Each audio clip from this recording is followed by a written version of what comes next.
פסטינה עם גרטיני, שזה כמו פתיתים כאלה, כמו... אני לא רוצה להשכין אותם. מוסיפה לי כמות שמספיקה לי.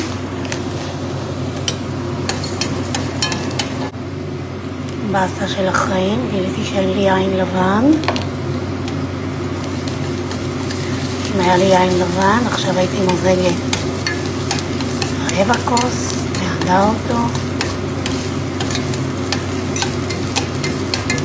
כולה גם את העגבניות, את הרסק.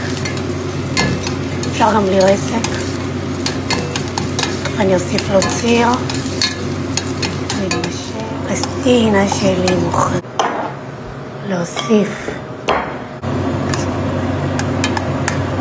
פרמז'ן. הוספתי עוד קצת ציר.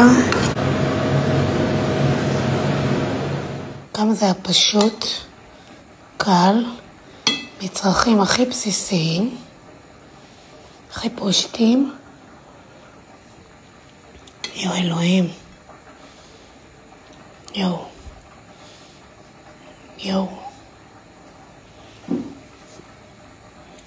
גן עדן.